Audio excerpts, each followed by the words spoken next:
Okay, so good morning. May DIY na naman tayo. So ito glossy yung hood natin. Ayan. Gusto kong gawing matte. Gagawin kong matte yan. Tatanggalin natin to. Tapos magliliha tayo konti. Tatanggalin natin yung mga kailangan tanggalin. Kasi aangat natin ng konti. Lilinisan natin yung mga gilid. Tapos i-installan natin ng foil wrap. Okay. So gagawin natin matte yan. Okay. So hindi ko alam kung ma-record ko yung paggawa ko. Well, tatry natin i-record. Okay. So tara. Let's go.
Okay, so ayan, tapos na.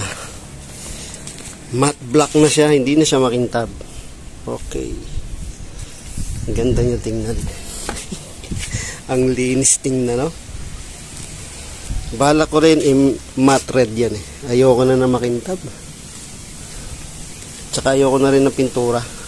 Balik ako sa dati, sticker. Kasi ang sticker, maganda rin ang sticker kasi kumbaga, maganda yung pintura mo, makinis. Lagyan mo ng protection sticker para kung may magasgas man, siya unang magagasgas. Tapos, pagka marami ng gasgas, peel off nyo, tanggalin nyo, palitan nyo bago. Ganun lang yun. Sa pintura kasi, wala eh. Kung magasgasan o kunyari, marami ng gasgas, buffing, medyo matrabaho, kikintab naman ulit. Pero ako, sticker okay sa akin. Dati nag-sticker na rin ako nito eh, glossy buo. Kaso, pumunta ako ng pintura kasi nahilig ako sa pagpipintura. Pero ngayon, binalikan ko tong pag-install ng sticker. Kaya, ayan, maganda naman siya tingnan. Pati ito, matte na rin. Ito naman, ang nilagay ko dito, yung yung ano ang tawag na ito, rubber paint, para kung sakaling gusto kong palitan, pipeel off ko lang din parang sticker, tapos papalitan ko kasi hindi umabot yung sticker natin kinapos eh, so hanggang hood lang siya. Ayan. Tapos ito sticker lang din to eh. Ayan, sticker lang din yan. Kaya ito matte, ito glossy. Ayan, glossy. So ito, papalitan natin ng itim na sticker. At tanggalin natin to, papalitan natin ng itim na sticker pahaba para may shade naman. Ayan, so hanggang dito na lang. Thank you.